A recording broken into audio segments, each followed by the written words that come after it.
Inch wise rate மாறும். இப்போ நம்ம ஸ்டார்டிங் ரேட் வந்து பார்த்தீங்கன்னா 3 to 4 இன்ச் சைஸ் வந்து பார்த்தீங்கன்னா 10 ரூபாய்க்கு கொடுத்துட்ருக்குறோம். எல்லாம் ஓடும் மீனுங்கள்லாம். எந்த மீனுமே வந்து ஒரே இடத்துல நிறைய ஸ்டாண்டர்டாக நிற்காது சார். இப்போது நிறைய பேத்துக்கு ஒரு பெரிய சேலஞ்சிங்கான விஷயம் என்னென்னு கேட்டிங்கன்னா, நிறைய பேர் சந்திக்கக்கூடிய முக்கியமான பிரச்சனைன்னு கேட்டிங்கன்னா சந்தைப்படுத்துதல். முதல்ல இறங்குறவங்களுக்கு கடன் வாங்கி இறங்குறது கொஞ்சம் அவாய்ட் பண்ணால் நல்லது. பொதுவாக மக்களுக்கு இடையாவே மைண்டில் என்ன இருக்குன்னா, பயோபேக்னாலே ஃபெயிலியர் அப்படின்ற ஒரு மைண்ட் தாட்டுக்கு. சார் நீங்களே அதாவது நான் ஒரு கேள்வி கேட்கலாம் நினச்சா அதில் நீங்களே சொல்லிட்டீங்க. ஆமாம். இப்போ இந்த 3 வகை சொல்லியிருக்கீங்க இல்லையா? இப்போ குட்டை முறை, அப்புறம் தார்பாலின் முறை, அப்புறம் தொட்டி முறை. இந்த இதில் ஒவ்வொன்றிலையும் என்னென்ன மீன் வகைகள்லாம் வளர்க்க முடியும் சார்? சரி, அதாவது இப்போ நம்ம குட்டா மச்சிட்டோம், தொட்டி கட்டிட்டோம், இல்லை தார்பாய் போடுறோம். அவங்கவுங்க எந்தெந்த ஸ்டேஜ் எடுத்துட்டேன், எந்தெந்த தேவைக்கு தகுந்த மாதிரி எடுத்துருக்காங்க.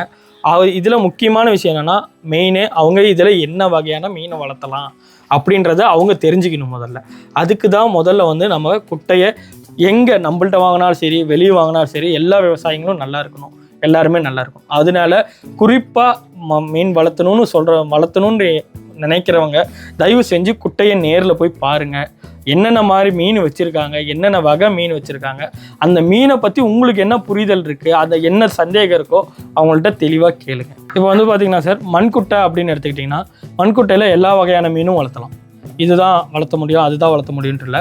மண்குட்டை வந்து ஒரு அனைத்து வகையான மீனும் வளர்த்துற மாதிரி ஒரு மீன். ரோகு, மிருகால், பில்லுக்கண்டை, கட்லா, பாறை அப்படின்னு இந்த வகையான மீன்களும் வளர்த்திக்கலாம். இன்னொன்று வந்து பார்த்திங்கன்னா, விரால் மீன் வளர்த்தணுன்னாலும் அதுலேயும் வளர்த்திக்கலாம். மண்குட்டை இது அதே அடுத்து வந்து பார்த்திங்கன்னா தார்பாய் முறை. தார்பாய் முறையிலையும் பார்த்தீங்கன்னா ரோகு, மிருகால், பில்லுக்கண்டை, பாறை இந்த 4 வகையான மீன் வளர்த்தலாம். கட்லா மீனை வந்து வளர்த்த முடியாது. ஏன்னா கட்லா வந்து மண்ணில் இருக்கிற சத்துக்களை உறிஞ்சி தான் வளரக்கூடியன்றனால தார்பாயில் கட்லா மீன் வளர்த்த முடியாது. அடுத்து வந்து பார்த்திங்கன்னா தொட்டி முறை. தொட்டி முறையில் பார்த்திங்கன்னா நம்மளுக்கு மேக்ஸிமம் தண்ணி தேங்கி தான் நிற்கிறன்றனால தண்ணியில் இருக்கிற ஆக்சிஜனை எடுத்துட்டு வாழ தகுதி இருக்கிற மாதிரி இருக்கிற மீன்களை நம்மளால் வளர்த்த முடியாது. அப்படி வளர்த்தணுன்னா நம்ம செயற்கையான ஆக்சிஜன் நம்ம கொடுக்கணும், இல்லை ஷவர் கொடுக்கணும். இது ரெண்டுமே இல்லை, நம்ம பண்ண முடியாதுன்றவங்க தாராளமாக விரால் மீனை தொட்டிக்கு எடுத்துக்கலாம். பயோஃப்ளாக்கும் அதே மாதிரி தான் சார். பயோஃப்ளாக்கில் நம்ம என்ன தான் ஏர் வேல்யூஷன் மோட்டர் என்ன போட்டிருந்தாலும் இடம் குறிப்பு கம்மியாக இருக்கிறனால பெரிய அளவாக, அதாவது 2 கிலோ 3 கிலோ சைஸ் மீன் வளர்த்த முடியாத அதனால விராலை அதுக்கும் தேர்ந்தெடுத்துக்கிறது ரொம்ப பெட்டர் சார். மீன் வளர்ப்பில் லாபகரமான மீன் வளர்ப்பு எது சார்? அதாவது வந்து பார்த்தீங்கன்னா, இப்போ நம்ம மண்குட்டை முன்னாடியே சொன்ன மாதிரி தான் சார். இப்போ மண்குட்டை நம்ம போடுறோம்னா அதில் அனைத்து வகையான மீனும் வளர்த்தலாம். ஆனால் என்னோட பொறுத்த வரைக்கும், நாங்கள் இத்தனை வருஷம் இதில் இருக்க மீன் துறையில் இருந்து என்னை பொறுத்த வரைக்கும் லாபகரமான ஒரு மீன் வளர்ச்சி தொழில்னா விரால் மீனை தான் சொல்லுவேன். அதில் வந்து எதனால நான் விராலை சொல்கிறேன்னு பார்த்தீங்கன்னா, மெயின்டெனன்ஸ் கம்மி சார். ஃபஸ்ட்டு மெயின்டெனன்ஸ் கம்மி. எதனால மெயின்டெனன்ஸ் கம்மினா, மற்ற மீனுக்கு வந்து தண்ணியில் இருக்கிற ஆக்சிஜன் எடுத்துகிட்டு வாழும். இந்த மீன் வந்து இப்போ ஒருத்தர் புதுசாக நான் ஸ்டார்ட் பண்ணுறேன், எனக்கு இந்த ஃபீல்டு பற்றியே தெரியாதுன்றவங்களுக்கு தண்ணியில் ஆக்சிஜன் எப்படி பண்ணணும், அதை எப்படி கிரியேட் பண்ணணும்னு தெரியாது. அதில் நிறைய இழப்பு ஏற்படும். அதனால அந்த இழப்பை தவிர்க்கறதுக்கு விரால் மீன் பெட்டராக இருக்கும். ஓகே, நீங்கள் விரால் மீனை சூஸ் பண்ண சொல்லிட்டீங்க. ஆமாம் சார். இப்போ 50 குட்டை, அப்புறம் குட்டை அமைக்கிறதுக்கான செலவு, தண்ணிக்கான செலவு, பிளாட்டன் சொன்னீங்க, எல்லாம் ஓகே. இப்போ விராலை சூஸ் பண்ணுறாரு சார். சரி, அதனுடைய செலவினங்கள்லாம் எப்படி இருக்கும்? அந்த குஞ்சுகள்லாம் வாங்குறது எப்படி தேர்ந்தெடுக்கிறது அப்படிங்கிறத கொஞ்சம் முறையாக சொல்லுங்கள். Okay sir. விரால் வந்து லாபகரமான கூடிய தொழில்னு நான் சொல்கிறப்ப, இந்த விரால்லையுமே வந்து நிறைய கிராஸ் பிரீட் வந்துருச்சு. நம்ம முடிஞ்ச அளவு அந்த கிராஸ் பிரீடை தவிர்த்துட்டு நாட்டு விரால் மீனை தேர்ந்தெடுத்தோம்னா கண்டிப்பாக நல்ல லாபம் தரக்கூடியது. இப்போ விரால் எப்படி தேர்ந்தெடுக்கணும்னு பார்த்துட்டிங்கன்னா, விரால் அப்படின்னாலே அந்த விராலில் 3 வகை வந்துருச்சு. இப்போ கிராஸ் பிரீடெல்லாம் வந்துருச்சு. ஃபஸ்ட்டு நாட்டு விரால், அடுத்து வியட்நாம்ன்ற கிராஸு, அடுத்து வியட்நாம் கிராஸோட கிராஸு, மொத்தம் 3 வகை. இதில் வந்து 2 ரகம் எடுத்துட்டிங்கன்னா ஃபெயிலியர். வியட்நாம் கிராஸ் எடுத்துக்கிட்டிங்கன்னா ஃபெயிலியர். நம்ம நாட்டு விரால் எடுத்துக்கிட்டிங்கன்னா நல்ல லாபம் தரக்கூடியது, மெயின்டெனன்ஸ் கம்மி, இன்னொன்று வளர்ப்பு முறை ரொம்ப ஈஸி. மார்க்கெட்டில் நிறைய ஸ்கேம் இருக்குன்னு சொல்லிட்டீங்க. ஆமாம் சார். ஸோ இப்போ வந்து நீங்கள் ஒரிஜினல் நாட்டு விரால் கண்டுபிடிக்கிறது எப்படி சார்? கண்டிப்பாக. அதாவது நாட்டு விராலுக்கும் வியட்நாம் விராலுக்கும் உள்ள டிஃப்ரென்ஸ் வந்து பார்த்தீங்கன்னா, நம்ம நாட்டு விராலுக்கும் வியட்நாம் கிராஸ் விராலுக்கும் உள்ள வித்தியாசம் பார்த்திங்கன்னா, நம்ம நாட்டு விரால் வந்து தண்ணி சேஞ்ச் மாறும். கலர் எப்படி பச்சைவந்தி கலர் சேஞ்ச் ஆகுதோ அந்த மாதிரி நாட்டு விரால் சுத்தமான நல்ல தண்ணியில் போட்டிங்கன்னா நல்ல கருகருன்னு இருக்கும். இல்லை அதுக்கு கொஞ்சம் உப்பு தண்ணியில் போட்டிங்கன்னா கொஞ்சம் உடம்பு வந்து வெளியிற கலரில் மாறும், லைட் பச்சை கலரில் மாதிரி மாறும். அது ஒரு முறை கண்டுபிடிக்கலாம். இன்னொன்று வந்து பார்த்திங்கன்னா, அடியில் வந்து பார்த்திங்கன்னா நல்ல வரிகள் வந்து நல்ல பெருசாகவும் அகலமாகவும் வரிகள் வரும். அப்படி இருந்தால் அது நாட்டு விரால். வரிகளே இல்லாமல் பியூர் ஒயிட்டாக வந்தால் அது வந்து வியட்நாம் கிராஸ் விரால். இன்னொன்று மண்டை பெருசாக இருக்கும், இதெல்லாம் வந்து பார்த்தீங்கன்னா கிராஸ் பிரீட். நம்மளோட நாட்டு விரால் பார்த்தீங்கன்னா ஷார்ப் ஹெட்டு, ஸ்னேக் ஹெட்டு வகை. இது வந்து இங்கிலீஷில் வந்து ஸ்னேக் ஹெட்டுன்னு வருவாங்க. அந்த ஸ்னேக் ஹெட் எப்படி இருக்குமோ அதுக்கு தகுந்த மாதிரியே விரால் மீன், நம்ம நாட்டு விரால் மீன் அப்படி இருக்கு. சரி, நீங்கள் எப்படி மீன் என்ன மீன்கள் வளர்த்துட்டு இருக்கீங்க? நம்ம பண்ண மீன் பண்ணையில் வந்து பார்த்தீங்கன்னா ரோகு, மிருகாலு, பில்லுக்கண்டை, பாறை, கட்லா, சீசி, ஜிலேபி தவிர மீது எல்லா மீனும் நம்மகிட்ட இருக்குது சார். ஓகே. அடுத்து நம்ம மெயினாக நம்ம மீன் பண்ணையில் பர்டிகுலராக நாட்டு விரால் மீனும் அவுரி மீனும் ரொம்ப பண்ணிட்டு இருக்கீங்க. ஆமாம் சார். ஸோ நாட்டு விரால் மீனை வந்து நீங்கள் சொன்னீங்க ஸ்கேம்லாம் இருக்குன்னு சொன்னீங்க. நீங்கள் எப்படி ஒரிஜினல் நாட்டு விராலை தேர்ந்தெடுக்கிறீங்க? இது எப்படி நம்ம நாட்டு விரால் நம்ம இது பண்ணுறோன்னு பார்த்தீங்கன்னா, நம்ம பக்கத்தில் தான் சார் காவேரி ஆறு இருக்குது. நம்ம காவேரி ஆற்றுலேருந்து தாய் மீன், ஆண் மீன், பெண் மீன் ரெண்டுமே நம்ம அங்கே பிடிச்சி தரக்கு ஆள் இருக்குது. அவங்க மூலியமாக பிடிக்கிறப்பயே ஆண் மீனா பெண் மீனான்னு கண்டுபிடிக்க முடியாது. பிடிச்சதுக்கப்புறம் ஆண் மீன் எங்களுக்கு எவ்வளோ தேவை, பெண் மீன் எவ்வளோ தேவைன்ற ரேஷியோவில் அதை நாங்கள் வாங்கி இங்கே இருக்கிற நம்ம குட்டையில் விட்டு, அது ஆற்றுல இருக்கிற சூழ்நிலையில் எப்படியெல்லாம் அது உணவு உண்ணுமோ அதுக்கு தகுந்த மாதிரி அது எல்லா செட்டப்பும் ஆற்றுல இருக்கிற மாதிரி அதுக்குண்டான உணவு முறையாக இருக்கட்டும், அது வாழ்வாதார முறையாக இருக்கட்டும், எல்லாமே அதுக்கு தகுந்த மாதிரி செட் பண்ணி இயற்கையான முறையில் அதை ப்ரீட் பண்ண வச்சு, அதுக்கப்புறம் அதில் இருக்கிற மீன் குஞ்சுங்களை எடுத்து அதை நம்ம தீவனமாக பழக்கி நம்ம எல்லாம் சேல் பண்ணிகிட்ருக்கோம் சார். ஓகே. இப்போது மீன் குஞ்சை உங்ககிட்ட இருந்து வாங்கணும் இல்லையா? ஆமாம் சார். ஸோ அது எப்படி தேர்ந்தெடுக்கிறது சார்?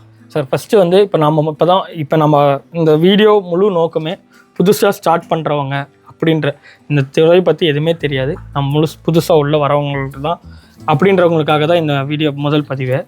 அவங்களுக்காக என்ன சொல்லிக்கிறேன்னா, முதல்ல எப்பயுமே வந்து பார்த்திங்கன்னா இந்த ஃபிங்கர் லைன் குஞ்சு, ஃபிங்கர் லைன்னா 1 இன்ச்சு 2 இன்ச்சு இந்த சைஸை தயவு செஞ்சு வாங்காதீங்க. விரலில் நம்மள்ட்ட எடுத்தாலும் சரி, வெளியே எடுத்தாலும் சரி, அந்த சைஸில் வாங்கினீங்கன்னா கண்டிப்பாக ரிக்கவரி கொண்டு வர்றது ரொம்ப ரொம்ப ரொம்ப கஷ்டம். அதனால முடிஞ்ச அளவு 3 இன்ச்சுக்கு மேலே 3 to 3.5 இன்ச்சுக்கு மேலே இருக்கிற மாதிரி மீன் ஃபுல்லாக கருப்பு நிறமாக மாறி இருக்கும். சிவப்பு நிறமாக இருக்கிறப்ப மீனை வாங்காதீங்க. 3.5 இன்ச்சுக்கு மேலே இருக்கிற மீன் சைஸ் மாதிரி தேர்ந்தெடுத்துங்க. நம்மளுக்கு வளர்ச்சிக்கு ஈஸியாக இருக்கும். மார்ட்டாலிட்டி அதாவது இறப்பு விகிதம் கொஞ்சம் நம்மளுக்கு கம்மியாக இருக்கும். சார், இப்போ புதுசாக ஸ்டார்ட் பண்ணுறவங்க வந்து அதாவது மீன் குஞ்சை வந்து 3.5 இன்ச்சில் தேர்ந்தெடுக்குன்னு சொல்லிட்டீங்க. ஆமாம் சார். அப்போ தான் வந்து மார்ட்டாலிட்டி அதாவது இயக்கத்தோட இது வந்து ரொம்ப பர்ஃபெக்டாக இருக்குன்னு சொல்லிட்டீங்க. ஸோ அது எப்படி தேர்ந்தெடுக்கிறது? அவங்க ஸ்டார்ட் பண்ணும்போது எத்தனை குஞ்சுகள் வாங்கணும்? சரி. இப்போ நீங்கள் வந்து 50 குட்டை அமைக்கணும்னு சொல்லிட்டீங்க. அதுக்கான தண்ணி இப்போ எப்படி செலவாகும், அப்புறமேட்டு குட்டை அமைக்கிறது எப்படி எல்லாமே சொல்லிட்டீங்க. இப்போ அடுத்தது அவர் வந்து விரால் மீனாக தேர்ந்தெடுக்கிறாருன்னா அவர் எவ்வளோ மீனை வாங்கணும், குஞ்சுகளை வாங்கணும் உங்ககிட்ட? அதுக்கான செலவினங்கள்லாம் எப்படி? Okay sir. இப்போ வந்து பார்த்தீங்கன்னா நம்ம மீன் பண்ணையில் வந்து பார்த்தீங்கன்னா 3.5 இன்ச்சிலேருந்து சேல் பண்ணிகிட்ருக்கோம். ஸ்டார்டிங் 3.5 இன்ச்சு டு அது ஒரு 7 to 8 10 இன்ச்சு வரைக்கும் இருக்குது. அந்த இன்ச்சு வைஸ் ரேட் மாறும். இப்போ நம்ம ஸ்டார்டிங் ரேட் வந்து பார்த்தீங்கன்னா 3 to 4 இன்ச்சு சைஸ் வந்து பார்த்தீங்கன்னா 10 ரூபாய்க்கு கொடுத்துட்ருக்குறோம். ஒரு மீன் குஞ்சு வந்து 10 ரூபா. அதை எப்படி மீன் தேர்ந்தெடுக்கலாம் அப்படின்னு வந்து பார்த்தீங்கன்னா, பாருங்கள், இந்த மீனில் வந்து பார்த்தீங்கன்னா நம்ம கை எப்படி ஆட்டும் போதோ இது எல்லாம் ஓடும் மீனுங்கள்லாம். எந்த மீனுமே வந்து ஒரே இடத்துல நிறைய ஸ்டாண்டர்டாக நிற்காது. ஃபர்ஸ்ட் டாபிக் அப்படி இருந்தால் மீன் முக்கியமாக இருக்குது. இன்னொன்று டாபிக் வந்து பார்த்தீங்கன்னா தலை மட்டும் தண்ணிக்கு மேலே இருக்கும், உடல் எல்லாம் தண்ணி கீழே இருக்கும். அப்படி இருந்தால் அந்த வகையான மீன் வந்து பார்த்தீங்கன்னா நோயினால அந்த மீன் அஃபெக்ட் ஆகிருக்குன்னு அர்த்தம். இப்போ வந்து அடுத்த முறை அதாவது எவ்வளோ இடத்துல எவ்வளோ வளர்த்தலான்ற முறையை பார்த்தீங்கன்னா, இப்போ நம்ம ஸ்டார்டிங் மண்ணு குட்டைக்கு சொன்ன மாதிரி 50 குட்டை போடுறோம் அப்படின்னா அந்த 50 குட்டையில் எவ்வளோ வளர்த்தலாம் அப்படின்னு பார்த்தீங்கன்னா ஒரு 2500 மீன் வளர்த்தலாம் தாராளமாக.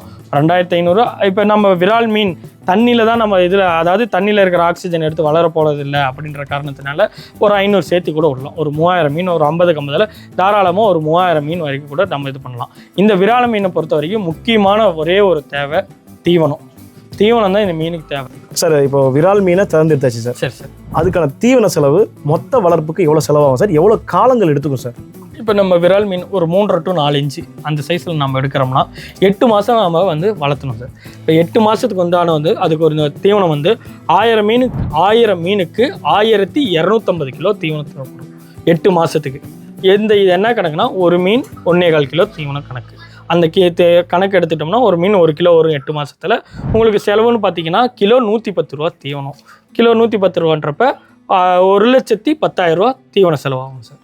8 மாசத்துல மொத்த தீவன செலவு 1,10,000. அது இல்லாம வேற என்ன செலவு இருக்கு சார்? அது இல்லாம என்ன சார் மெடிசன்ஸ் அது இதுன்னு கணக்கு பார்த்தீங்கன்னா அதுல ஒரு 10,000 ஆகும் சார். மெடிசன்னா மீனுங்களுக்கு நோய் என்ன மாதிரி வரும் சார்? சார், அதாவது மீனுக்கு மண்குட்டை அமைக்கிறோம்னா அதுல வந்து இது வந்து கம்மி தான் சார்.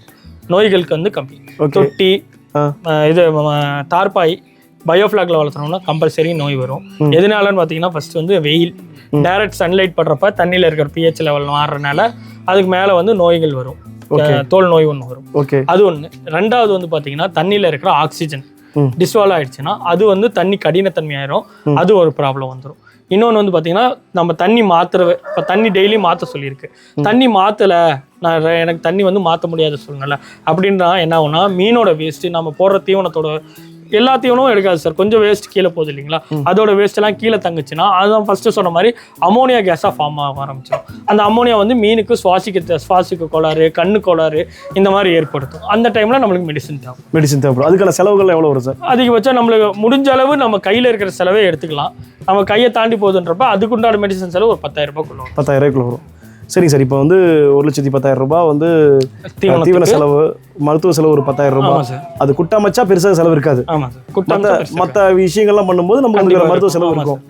ஸோ இப்போ நான் ஒரு வீடியோவில் பார்த்தாங்க சார், மாதம் 30,000 ரூபாயிலேருந்து 60,000 ரூபாய் வந்து மீன் சம்பாதிக்க முடியும், வருடம் 10 லட்ச ரூபா சம்பாதிக்க முடியும்னு சொல்கிறாங்க. இந்த கணக்கு வழக்கெல்லாம் உண்மையா சார்? சார் கண்டிப்பாக இதை சொல்லணும்னா இதெல்லாம் இப்படி ஒரு ஆசை வார்த்தையை காட்டி உள்ளே வர வச்சுட்டு லாஸ்ட்டில் அம்போன்னு விட்டுட்டு போகிறது தான் இது. இது ஒரு பெரிய ஸ்கேமாக விராலில் பொறுத்த வரைக்கும் பெரிய ஸ்கேமாக இருக்குது. அதுதான் நான் எல்லாத்துக்கும் மறுபடியும் திரும்ப சொல்லக்கூடிய ஒரே வார்த்தை, தயவு செஞ்சு பண்ணியை நேரில் போய் பாருங்கள், மீன் குஞ்சை பாருங்கள், உங்கள் கண்ணில் பார்த்து எதுவுமே தீர்மானிங்க. நீங்கள் நல்லதா கெட்டதான்னு நீங்கள் நேரில் போய் பார்த்து தீர்மானிங்க. என்கிட்ட பண்ணை இருக்குன்னு என்ன பண்ணிடுறாங்க, நிறைய பேர் வாங்கி சேல் பண்ணுறாங்க. வாங்கி சேல் பண்ணுறவங்களுக்கே இது எது நாட்டு விரால் எது இந்த விரால் எதுன்னு தெரியாது. அது ஒரு ப்ராப்ளம் வந்து அது ஒரு ப்ராப்ளத்தில் மாட்டிக்கிறாங்க. இன்னொன்று வந்து பார்த்தீங்கன்னா நான் சொன்ன மாதிரி ஒரு 50க்கு 50 குட்டையில் இவ்வளோ தான் வளர்த்த முடியும்னு ஒரு ரேஷியோ இருக்குது. அதை தாண்டி நம்ம போகிறப்ப மீன் பெருக்காது. இப்போ நீங்கள் 50க்கு 50ல் நான் 2,500 to 3,000 தான் விட முடியும்னு சொல்கிறேன். இப்போ நிறைய பேர் என்ன சொல்லிடுறாங்க, 50க்கு 50 குட்டையில் நீங்கள் 10,000 குஞ்சு விடலாம், 5,000 குஞ்சு விடலான்னு விட்டுறாங்க. ஆசை காட்டி நீங்கள் 10,000 குஞ்சு விட்டிங்கன்னா நீங்கள் 10 லட்சம் 20 லட்சம் சம்பாதிக்கலாம் அப்படின்னு ஆசையை காட்டி வர வச்சு உள்ள போட்டுறாங்க. ஃபீட் பண்ண முடியாது, மீன் வளராது, மீன் டெத் ஆகும். இப்போ நம்ம ஒரு 10க்கு 10 ரூமில் நம்மள 100 பேர் நிற்க வைக்கணும்னா முடியாது, கஷ்டம். அதே தான் சார் மீனுக்கு. இப்போது குட்டை அமைக்கிறது ப்ளஸ் அதுக்கு ஃபீடிங்கு எல்லா விதமான டாப்பிக்கும் சொல்லியிருக்கீங்க. பர்டிகுலராக விரால் மீனுக்கு மட்டும் நீங்கள் அந்த விஷயங்கள் சொல்லியிருக்கீங்க. ஒவ்வொரு மீன்களுக்கும் உணவு வகைகள் மாறுபடுமா, அந்த ஃபீடிங் மாறிப்படுமா? சார் எஃப்ஆர்சின்றது ஒரே மாதிரி தான் இருக்கும். ஓகே, நம்மளுக்கு ரேஷியோங்கிறது ஒன்று தான், ரேஷியோன்றது ஒரே மாதிரி தான் இருக்கும். அந்த தீவனங்களும் ஒன்று தான், செலவினங்கள் இல்லை சார். விரால் மீனுக்கு வேற மாதிரி தீவனம், கெண்டை மீனுங்களுக்கு பாறை மீனுக்கு இதுக்கு தகுந்த தீவனம் வேற. அது வந்து ரேட் கம்மியாக இருக்கும். இது விராலை பொறுத்த வரைக்கும் கொஞ்சம் ரேட் அதிகமாக தான். ஓகே சரி, இப்போ அடுத்த கேள்வி என்னன்னா, நான் ஒரு வீடியோவில் பார்த்தேங்க 10 ஏக்கருக்கு 2 மேன் பவர் இருந்தால் போதும் அப்படின்னு சொன்னாங்க. உண்மையாலுமே நீங்கள் சொல்கிற அந்த 4 வகைகளுக்கு வந்து நீங்கள் பயோஃப்ளாக்கு வந்து நீங்கள் வந்து மேன் பவர் அதிகமாக தேவைப்படுன்னு சொன்னீங்க. ஆமாம் சார். உண்மையாலுமே இதுக்கான மேன் பவர்லாம் எவ்வளோ நம்மளுடைய உழைப்பு, ஏன்னா இந்த ஃபீல்டுக்கு வரவங்க ரொம்ப அதிகமான உழைப்பை கொடுக்கணும், அதனால வராமல் போகிறாங்க. பட் இது உண்மையாலுமே அவ்வளோ உழைப்பு தேவையா, இல்லை எப்படி இதை வந்து நீங்கள் ஸ்மார்ட்டாக பண்ணுறீங்க? சார் கண்டிப்பாக இது என்னென்னா, நாம் முதல்ல சொன்ன மாதிரி மண்குட்டைக்கும் தொட்டிக்கும் இந்த தொட்டியில் வந்து மேன் பவர் கண்டிப்பாக தேவைப்படும் தான். ஆனால் நம்ம சொல்கிற மாதிரி அதிகமாக தேவைப்படாது. ஒருத்தர் 2 பேர் இருந்தாலே இதை மேனேஜ் பண்ணிக்கலாம். மண்ணுக்குட்டைக்கும் அதே தான். நம்ம மண்குட்டையை பொறுத்த வரைக்கும் காலையில் காலையில் சாயந்தரம் 2 நேரமும் ஒரு 2 மணி நேரம் குட்டைக்கு தண்ணி ஓட்ட விட போகிறோம், மீனுக்கு தீனி போட போகிறோம், அவ்வளோதான் அது உண்டான வேலை. இந்த தொட்டியை பொறுத்த வரைக்கும் தண்ணியை வெளியே எடுத்துகிட்டு போகிறோம், புது தண்ணி எடுத்துகிட்டு போகிறோம். ஆனால் பயோஃப்ளாக்கில் அப்படி இல்லை. உள்ளே இருக்கிற கழிவெல்லாம் நாம தான் எக்ஸ்ட்ரா எடுத்து விடணும். அந்த மாதிரி நிறைய பல வேலைகள் அதில் இருக்குது. க்ளீன் பண்ணணும், அடிக்கடி அதுக்கு பயோஃப்ளாக்கை க்ளீன் பண்ணணும். அந்த மாதிரி நிறைய பர்டிகுலரான வேலை பயோஃப்ளாக்கில் அதிகமாக இருக்குது. முடிஞ்ச அளவு பயோஃப்ளாக்கை தவிர்த்து தொட்டி அமைச்சு அதில் வளர்த்துறதுன்ற பெட்டர். சார், இப்போது நிறைய பேர்த்துக்கு ஒரு பெரிய சேலஞ்சிங்கான விஷயம் என்னென்னு கேட்டிங்கன்னா, நிறைய பேர் சந்திக்கக்கூடிய முக்கியமான பிரச்சனைன்னு கேட்டிங்கன்னா சந்தைப்படுத்துதல். அதாவது ஒரு மீனை வந்து ஒரு மீன் குஞ்சை வாங்கி வளர்த்து எல்லாம் பண்ணிடலாம், ஆனால் அதை வந்து முறையாக சந்தைப்படுத்த முடியாமல் ரொம்ப பேர் கஷ்டப்பட்டுருக்குறாங்க. ஆமாம், சந்தைப்படுத்துறது அப்படின்றது பெரிய நம்ம இது ஒரு ஸ்ட்ராட்டஜினே சொல்லலாம் சார். ஓகே, ஒரு வியாபாரம் பண்ணுறோம், ஒரு பொருளை வந்து ஈஸியாக நம்ம, அதாவது மீன் வளர்த்துனதை ஸ்ட்ரகிள் ஆனதை விட, சிரமத்தை விட அதை சந்தைப்படுத்துறது நீங்கள் சொன்ன மாதிரி பெரிய ஸ்ட்ரகிள் தான். அதை எப்படி நம்ம ஈஸியாக கையாளலான்னு பார்த்தீங்கன்னா, அதுக்கு ஒரு குறிப்பிட்ட காலகட்டம் இருக்குது. அந்த காலகட்டத்தில் நம்ம மீனை சேல் பண்ணணும். அதுக்கு தகுந்த மாதிரி காலகட்டத்தில் மீனை நம்ம இறக்கணும், அதாவது வளர்த்துறக்கு எடுக்கணும். அந்த காலத்தில் நம்ம பண்ணோம்னா அதுக்குண்டான ப்ராஃபிட் நம்மளுக்கு டபுள் மடங்காக கிடைக்கும். இப்போ நிறைய பேர் மாட்டிக்கிறது, வியாபாரி வருவாங்க, எடுத்துகிட்டு போயிடுவாங்க, பணம் நிறைய பேர் வாங்குறது இல்லை. நான் போயிட்டு மீன் போட்டு தரேன் அப்படின்ட்டுவாங்க. அந்த மாதிரி நிறைய ஸ்ட்ரகிள் இப்போ நிறைய நடக்குது. இப்போ அந்த மாதிரி இதுன்றப்ப கை மேலே காசு கொடுத்து யாருனாலும் எடுக்க சொல்லுங்கள், அதுதான் மெயின். கை மேலே காசு கொடுத்து எடுத்துகிட்டு போகணும். அது ஒரு ஃபஸ்ட்டு. ரெண்டாவது வந்து பார்த்திங்கன்னா, இப்போ மே to ஆகஸ்ட் வரைக்கும் இது போடுவாங்க, மீன்பிடி தடைக்காலம் போடுவாங்க. அந்த டைமில் நம்ம சேல் பண்ண ஸ்டார்ட் பண்ணோம்னா மீனை நல்ல எப்பயும் விற்கிறதோட 2 மடங்கு லாபம் பார்க்கலாம் சார் அந்த டைம். ஓகே, இதுதான் அந்த மீன் விற்கிறதுக்கு உண்டான ஸ்ட்ராட்டஜி. இப்போ நான் வந்து விரால் மீன் ஒருத்தர் வளர்த்து ஒரு 8 மாதம் கழிச்சு சந்தைப்படுத்துறதுல எவ்வளோ லாபங்கள் பார்க்க முடியும் சார்? சார் இப்போ வந்து பார்த்தீங்கன்னா இப்போ ரோகு, மிருகாலு, பில்லுக்கண்டை, பாறை இதெல்லாம் எடுத்துட்டோம்னா கிலோ 100 to 140 வரைக்கும் போகுது. இப்போ நம்ம ஒரு டன்னாக விற்கிறோம்னா இப்போ ஆவரேஜ் ரேட்டு 120 ரூபான்னு வச்சுக்கோங்களேன். ஆவரேஜ்னா ஒரு டன் உங்களுக்கு 1,20,000 போகும். அந்த 1,20,000 நம்ம பண்ண மீன் வாங்கின செலவு பண்ண செலவுன்னு ஒரு 70, அந்த மீனுக்கு உண்டானதில் ஒரு 50,000 போகும் சார். 6 மாதத்துக்கு ஒரு 70,000 ப்ராஃபிட். ஒரு டன்னுக்கு 70,000 ப்ராஃபிட் பார்க்கலாம். இதே நம்ம விரால் வளர்த்துறோம் அப்படின்னா நீங்கள் வந்து பார்த்தீங்கன்னா 8 மாதம் வளர்த்துவீங்க. தீவன செலவுன்னு 1,10,000 பண்ணியிருப்பீங்க. மீன் வாங்கினது 10,000 பண்ணியிருப்பீங்க. இதை நான் சொல்கிற எல்லாமே 1000 மீனுக்கு உண்டான கணக்கு. ஓகே சார், சொல்லுங்கள். அதை நீங்கள் மல்டிப்ளை பண்ணிக்கலாம். இப்போ 1000 மீனுக்கு மீன் வாங்கின 10,000, தீவன செலவு 1,10,000, அப்புறம் அடிஷ்னல் செலவு ஏதாவது இது பண்ணி ஒரு 10,000 20,000 பண்ணியிருக்கணும்னா அதிகபட்சம் ஒரு 1,50,000 ரூபா அது கணக்கு வச்சுக்கோங்க சார். இன்வெஸ்ட்மெண்ட்டு 1,50,000 பண்ணியிருக்கோம். இன்றைக்கி மார்க்கெட் ரேட்டு கிலோ 300 to 350 போகுது. ஆவரேஜ் ரேட்டு 320 ரூபான்னு நம்ம கணக்கு வச்சா கூட ஒரு டன்னு 3,20,000 போகுது சார். ஓகே, சரிங்க. அப்போ நம்ம பண்ண செலவு 1,50,000 ரூபா அதுலேருந்து எடுத்துருங்க. மீதி 1,70,000 நம்மளுக்கு ப்ராஃபிட். அதாவது 8 மாசத்துல 1000 மீனை வளர்த்தா 1,70,000 லாபம் கிடைக்கும். ஆமாம். ஓகே.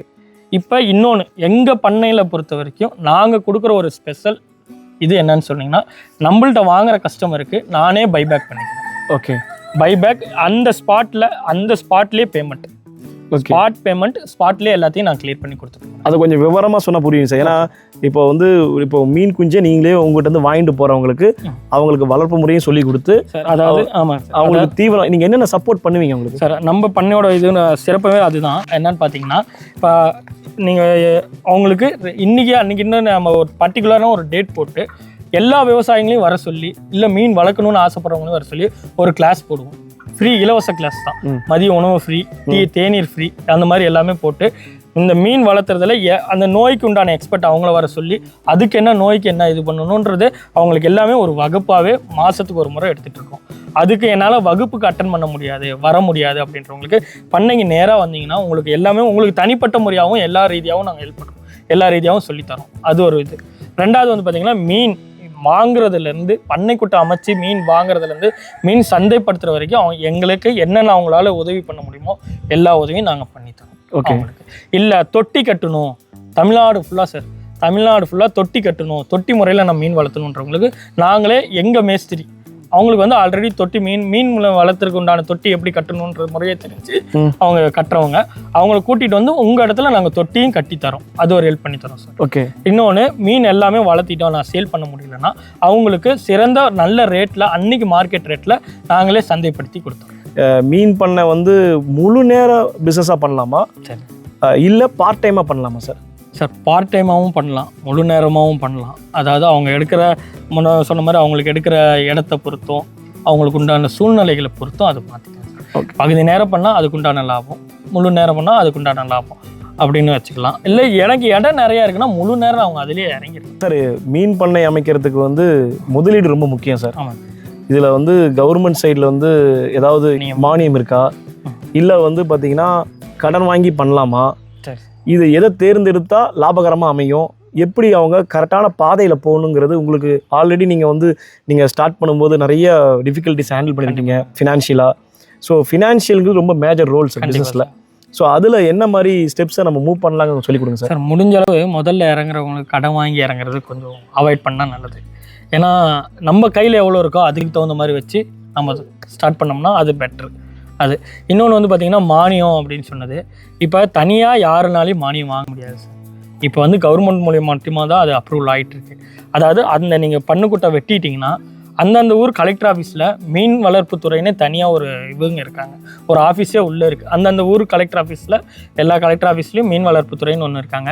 இந்த மாதிரி நீங்கள் பண்ணைக்குட்டை வெட்டிட்டிங்கனாலும் இல்லை வெட்டுற ஐடியா இருந்தாலும் நீங்கள் முன்கூட்டி போய் அவங்கள்ட்ட பதிவு பண்ணிட்டீங்கன்னா அந்த ஊருக்கு ஏதாவது ஸ்கீம் வருது இல்லை ஏதாவது மானியம் வருதுன்னா நம்மளை கால் பண்ணி இன்ஃபார்ம் பண்ணுவாங்க. அப்படி முறையில் மட்டும்தான் நம்மளுக்கு மானியம் வரும். மற்றபடி நம்ம வெளியே மானியம் நான் அப்ளை பண்ணி தரேன், அப்படி பண்ணி தரேன், இப்படி பண்ணி தரேன் நிறைய பேர் வராங்க. அப்படி எதுவும் நம்பி ஏமாற வேண்டாம், அப்படி எதுவும் பண்ண முடியாது. அப்போ மானிய முறை மூலியம் அதாவது ஒவ்வொரு மாவட்டத்திலையும் இது போய் கலெக்டர் ஆஃபீஸில் போய் எந்த செக்ஷனில் போய் பார்க்கணும் சார்? அவங்க வந்து இங்கே நாமக்கல்ல வந்து 112ஆம் நம்பரு. அந்த மாதிரி ஒவ்வொரு கலெக்டர் ஆஃபீஸ்லையும் மீன் வளர்ப்பு துறைன்னு ஒரு துறையே இருக்குது. அங்கே போய் நம்ம விசாரித்தோம்னா அவங்களுக்கு சொல்லுவாங்க. Okay sir. இப்போது நீங்கள் இப்போ வந்து உங்கள் இடத்துக்கு வந்து நீங்கள் ஒரு ஆலோசனை கொடுக்குறீங்க, ஒரு கூட்டத்தை இது பண்ணுறீங்க, கைட் பண்ணுறீங்க, எல்லாம் ஓகே. பொதுவாக கவர்மெண்ட்டில் போயிட்டு இந்த மாதிரி மீன் பண்ணை அமைக்கிறதுக்குன்னு ஏதாவது ஆலோசனை கூட்டமோ இல்லை கலந்துரையாடலோ இல்லை வந்து அவங்களுக்கு சொல்லித்தரது இடமாவோ அங்கே இருக்கா? சரி, இருக்குது. இதில் பார்த்தீங்கன்னா நாமக்கல்லில் பார்த்தீங்கன்னா ஏவிகேன்னு சொல்லிட்டு நாமக்கல்லில் மீன் பண்ணை இது இருக்குது. ஓகே. அது கால்நடைத்துறை இதுதான். ஓகே. அங்கே வந்து இந்த மாதிரி மந்த்லி கிளாஸ் எடுப்பாங்க. அந்த கிளாஸ் எடுக்கிறதும் நான் தான் சார் எடுக்கிறேன். நீங்கள் பால்பாண்டி சார் இருக்காரு. ஓகே. அவரு தலைமையில் நான் கிளாஸ் என்னோட அனுபவத்தை நாங்கள் ஷேர் பண்ணுவேன். நானும் விரால் மீன் வளர்ப்பு எப்படின்றது நானும் அங்கே கிளாஸ் எடுக்கிறேன். ஸோ அப்போ ஒவ்வொரு மாவட்டத்திலையும் இந்த மாதிரி இருக்காங்க, வளர்ப்பு சொல்லிக் கொடுக்குறது இருக்காங்க. ஓகே. இப்போ இன்னொரு விஷயம் என்னன்னா சார், இப்போ ஒரு மீன் வளர்ப்பு துறையை தேர்ந்தெடுக்கிறது எந்த மாதிரி ஆளுங்கெல்லாம் இந்த மீன் துறையை தேர்ந்தெடுக்கலாம் சார்? இப்போ இது கம்மியாக இருக்கணும், வேலை கம்மியாக இருக்கணும், வருமானம் சேர்த்து வரணும்னு நினைக்கிறவங்க. இன்னொன்று விவசாயம் பண்ணுறவங்க அதாவது கூடுதல் இது அவங்க பண்ணக்கூடிய தொழிலையே கூடுதலாக ஒரு அமைப்பு அமைச்சாங்கன்னா வருமானம் ரெட்டிப்பு வருமானமாக வரும். அப்படி யோசிக்கிறவங்க இந்த மாதிரி இவங்க இல்லை எனக்கு பெரிய இடம் இருக்குது, இந்த மாதிரி நிறைய ஹாபி மூலியமாகவும் உள்ள வராங்க, அவங்களும் பண்ணணும். நீங்கள் நிறைய மீன் வளர்த்துருப்பீங்க, நிறைய வகைகள் வளர்த்துருப்பீங்க. உங்களுக்கு ரொம்ப லாபகரமான மீன் வகைனா எந்த மீன் வகை சார்? கண்ண மூடிட்டு சொல்லுவேன், விரால் தான். ஓகே. விரால் மட்டும்தான் நல்ல லாபம், அதுவும் நாட்டு விரால் மட்டும்தான் லாபம். ஓகே. இப்போது மீன் வந்து பண்ணைக்குட்டையில் வந்து வளர்த்து மீன் வந்து மார்க்கெட்டில் போகுது இல்லைங்களா? ஆமாம். அது வந்து அந்த அளவுக்கு இன்னைக்கு மார்க்கெட் சோர்ஸ் இருக்கா சார்? மார்க்கெட் டேட்டாவில் இருக்குங்களா? இருக்காங்க. அவ்வளோ வாண்டட் இருக்குங்களா சார்? அதாவது இப்போ மீன் கறி இதெல்லாம் பார்த்தீங்கன்னா டெய்லி அழிஞ்சிட்டே இருக்கக்கூடிய பொருள். ஓகே. சாப்பிட்டு தீந்துட்டே இருக்க பொருள், மக்கள் தேவைக்கு வந்துகிட்டே இருக்க வேண்டிய பொருள். எப்படி பால் வந்து டெய்லி அன்றாட விஷயம் ஆயிடுச்சோ அந்த மாதிரி இன்னைக்கு உணவு ரீதியாக மாமிசங்கள் நிறைய சாப்பிட ஆரம்பிச்சிட்டாங்க. ஓகே. அப்படின்றப்ப இந்த அது மட்டும் இல்லாமல் மீனுன்றது பார்த்தீங்கன்னா நல்ல ஹெல்த்தியான ஒரு ஃபுட்டு. ஓகே. நம்ம ப்ரோட்டீன் ஜிம்முக்கு போகிறவங்களா இருக்கட்டும், இல்லை நார்மல் லேடிஸ் ப்ராப்ளம் இருக்கிறவங்க, இந்த பிசிஓடி ப்ராப்ளம் இருக்கிறவங்களுக்கு, இந்த ஜென்ஸ் ப்ராப்ளம் இருக்கிறவங்களுக்கு, இவங்க எல்லாத்துக்குமே இந்த மீனுன்றது வந்து ஒரு நல்ல ஊட்டச்சத்து கூடிய இருக்கிற ஒரு உணவாக மாறிடுச்சு. இது டெய்லி எடுத்துக்கிறவங்களும் இருக்கிறாங்க. அப்படின்ற பட்சத்தில் இது வந்து டெய்லி தீந்துட்டே இருக்கிற பொருள், டெய்லி தேவைப்பட்டுட்டே இருக்கிற ஒரு பொருள். அதனால் நம்மளுக்கு மீன் அப்படின்றப்ப நம்மளுக்கு டெய்லி தேவைப்பட்டுட்டே இருக்கு. சார் இந்த பிஸ்னஸை நீங்கள் வந்து எத்தனை வருஷம் பண்ணுறீங்க சார்? 8 வருஷமாக பண்ணிட்டு இருக்கேன். Okay sir super. இந்த பிஸ்னஸில் நான் உங்கள்கிட்ட வந்து கேள்வி கேட்கக்கூடாது தான். ஏன்னா ஒரு மாதத்தில் இந்த பிஸ்னஸில் எவ்வளோ, இந்த மீன் வளர்ப்பில் எவ்வளோ சம்பாதிக்கிறீங்க, வருடத்துக்கு எவ்வளோ லாபம் கிடைக்குது சார்? நம்ம வந்து பார்த்திங்கன்னா மீன் வளர்த்து சேல் பண்ணுறது இல்லை சார், நம்ம வெறும் குஞ்சுங்களாக மட்டும்தான் சேல் பண்ணுறோம். அப்படின்றப்ப நம்மளுக்கு எல்லா சேல்ஸ், அதாவது எல்லா வகையான மீனுங்களும் சேல்ஸ் பண்ணி எல்லாம் சம்பளம் எல்லாம் கொடுக்க போக ஒரு கைக்கு ஒரு 5 லட்ச ரூபாய் நிற்கும் சார் மாதம். ஸோ வருஷம் அப்படி ஒரு 60 லட்ச ரூபாய். நீங்கள் ஸ்டார்ட் பண்ணும்போது எவ்வளோ லாபத்தை ஆரம்பிச்சிங்க சார்? ஸ்டார்ட் பண்ணுறப்போ லாபம்லாம் எதிர்பார்க்கல சார். நாங்கள் எத்தனை வருடம் ஆச்சு சார் லாபம் ஸ்டார்ட் ஆகிறதுக்கு? லாபம் ஸ்டார்ட் பண்ண எனக்கு 3 வருஷம் ஆச்சு சார். இப்போ 3 வருடமாக உங்களுக்கு? 3 வருஷம் நான் வெறும் கற்றுக்கிட்டது மட்டும்தான். ஆனால் இப்போ நான் என்ன சொல்கிறேன்னா, அந்த 3 வருஷத்தை என்ன நம்பி வரவங்க அந்த 3 வருஷம் வரைக்கும் வெயிட் பண்ண வேண்டாம். அவங்க சீக்கிரமாக, அதாவது அவங்களுக்கு போட்ட முதல்ல இருந்தே அன்னையிலேருந்தே அவங்க லாபம் எடுக்கிற மாதிரி நாங்கள் அவங்கள கைட் பண்ணுறோம். ஆனால் நீங்கள் ஒரு மாதத்துக்கு 8 மாதத்துக்கு அப்புறம் தான் லாபமே பார்க்க முடியும்னு சொல்கிறீங்க. இந்த பிஸ்னஸில் ஒரு வருஷம் ஆகுமா லாபம் பார்க்கறதுக்கு? கண்டிப்பாக எடுத்த உடனே லாபம் வராது. அதாவது இது நம்ம மீன் வளர்ந்தா தானே சார் நம்ம லாபம் பார்க்க முடியும். ஓகே. அந்த 8 மாதத்துக்கு உண்டான லாபத்தை ஒரே நாளில் நம்ம எடுத்துடுறோம் இல்லையா? ஓகே. அந்த மீன் நம்ம அறுவடை மார்க்கெட் பண்ணும்போது ஒரே நாள் அதுக்கு உண்டான லாபத்தை 8 மாதத்து லாபத்தை ஒரே மாதத்துலேயே எடுத்துருவோம் சார். மீன் வளர்ப்பு துறைக்கு நிறைய பேர் வருவாங்க, இதெல்லாம் செய்யணும், அதை புதுசாக வரவங்க இதெல்லாம் செய்யுங்க, இதெல்லாம் செய்யக்கூடாது அப்படிங்கிறது உங்களுடைய அட்வைஸ் சொல்லுங்கள் சார். ஏன்னா 8 வருடம் உங்களுக்கு அனுபவங்கள் இருக்குது. இப்போ நீங்கள் சொன்னீங்க ஒரு 3 வருஷம் கழிச்சு தான் நான் லாபத்தையே ஆரம்பிச்சிருக்கேன், பட் என்னை நம்பி வரவங்களுக்கு நான் ஸ்டார்டிங்லேருந்தே லாபத்தை கொண்டு வர முடியும்னு சொல்லியிருக்கீங்க. ஸோ அவங்க வரவங்களுக்கு இதெல்லாம் நீங்கள் செய்யுங்க, இதெல்லாம் செய்யாதீங்க அப்படின்னு சொல்ல சார். சிம்பிளாக முடிச்சிடுறேன். ஓகே. யாருமே ஃபோனில் பேசி நம்பாதீங்க, நேரில் வந்து பண்ணையை பாருங்கள். ஃபோன் மூலிமா யாரும் பேசினாலும் நம்பாதீங்க. நேரில் குஞ்சுங்களை பாருங்கள், குஞ்சு தரமாக இருக்கான்னு பாருங்கள். 2வது ஆசை வார்த்தைகளை நம்பி ஏமாந்துடாதீங்க. அது மெயின் முக்கியமான விஷயம். இதுதான் பண்ண வேண்டிய விஷயம். நேரில் போய் பாருங்கள். பண்ணக்கூடாதது யாரையுமே நம்பாதீங்க, அவங்க சொல்கிறத நம்பாதீங்க, நேரில் போய் பாருங்கள். அவ்வளோதான். ரொம்ப ஷார்ட்டாக முடிச்சிட்டிங்க சார். இதுதான் மெயின் சார். ஓகே. அதாவது கண்ணால் இதை காதால் கேட்பதை விட கண்ணில் பார்க்கறது தான் கரெக்டான இது மாதிரி. ஓகே. போய் கண்ணில் பார்த்துடணும் எதுவுமே. ஒரு மீன் தொழில், அதாவது மீன் தொழில் ஸ்டார்ட் பண்ணணும்னு நினைக்கிறவங்க, மீன் வளர்ப்பு துறை எவ்வளோ வரான்னு நினைக்கிறவங்க ஒவ்வொரு பண்ணைக்கு போய் விசிட் பண்ணிட்டு விவரத்தை தெரிஞ்சுக்கிட்டு அப்புறம் ஸ்டார்ட் பண்ணுறது ரொம்ப நல்லது. ஆனால் மக்களை நம்ம நீங்கள் சொன்ன மாதிரி போய் நேரில் போய் சந்திக்கிறது இன்னைக்கு இருக்கிற சூழ்நிலை ஓகே சார். பட் எப்படி அவங்க நம்புறதுங்கிறது இருக்கு இல்லைங்களா? ஆமாம் சார். அவங்க உண்மையாலுமே இவ்வளோ பெரிய அட்மாஸ்பியர் நம்ம எல்லாம் நம்ம கிரியேட் பண்ணியிருக்கோம். நான் இவ்வளோ தூரம் உங்கள்கிட்ட பேசுகிறேன். ஓகே. இப்போ ஒருத்தர் நம்ம பார்க்கும்போது நம்மளுக்கு புரியும். ஓகே. இவங்க எப்படி என்னன்றது நம்மளுக்கு புரியும். நம்ம இவ்வளோ பொருள் வச்சு நம்ம உங்களை ஏமாற்ற போகிறது கிடையாது. ஓகே. பொருள் இல்லைன்னா இப்போ நீங்கள் இங்கே வந்து எதுவுமே பார்த்து பொருள் இல்லைன்னா நான் பண்ண இல்லை வாங்கி கொடுக்குறேன், நான் ஏதோ உங்கள்கிட்ட விற்கிறதுக்கு நான் என்ன வேணாலும் பேசி விற்றுட்டு போயிடலாம். ஓகே. இப்போ நான் இத்தனை பொருள் நான் இங்கே வச்சுருக்கேன், இவ்வளோ தாய் மீன் வச்சுருக்கேன், இவ்வளோ நான் இந்த மீன் வச்சுருக்கேன், சேல் பண்ணுற மீன் வச்சுருக்கிறேன்றப்ப எல்லாம் நான் உங்களுக்கே பார்த்தாலே புரியுது. அதாவது நேரில் வந்து நீங்கள் இவ்வளோ இடத்த பார்த்துட்டு அதை விசாரிச்சு அதுக்கப்புறம் முடிவு பண்ணுறீங்க. இதுக்கு ஏதாவது ஸ்பெஷலாக கோர்சஸ் தான் இருக்கா சார்? சார் கோர்சஸ்ன்னு இதுக்குன்னு எதுவும் இல்லை, அனுபவம் தான். இது இதில் ஷார்ட்கட்டாக சம்பாதிக்கணும்னா என்ன வழிகள் சார்? இந்த ஷார்ட்கட் இல்லை சார், ஷார்ட்கட்டே கிடையாது. ஏன்னா மக்கள் எல்லாருமே எதிர்பார்க்கறது வந்து டக்குன்னு ஒரு ஷார்ட்கட்டில் தான் சம்பாதிக்க நினைக்கிறேன். இருந்த அளவு தான் சார் ஆப்பைக்கு வரும். அந்த மாதிரி கணக்கு தான். நம்ம உழைப்புக்கேற்ற ஊதியம் தான். நண்பர்களே, மீன் வளர்ப்பை பற்றி டாப் டு பாட்டம், அதாவது ஸ்டார்ட்லேருந்து எண்டு வரைக்கும் நம்மளுக்கு வந்து அழகாக விவரித்து சொல்லியிருக்காரு. மீன் வளர்ப்பு வந்து எந்த மாதிரி குட்டை அமைக்கிறது, எந்த குட்டை அமைச்சா நல்லது, எந்தெந்த வகைகள்லாம் நம்ம மீன் வளர்ப்பில் பயன்படுத்தலாம், மீன் குஞ்சுகளை எப்படி தேர்ந்தெடுக்கிறது, ஒரிஜினல் மீன் வாங்குறது எப்படி, இந்த மாதிரி எல்லா விதமான விஷயங்களையும் அலசி ஆராய்ஞ்சிட்டாரு.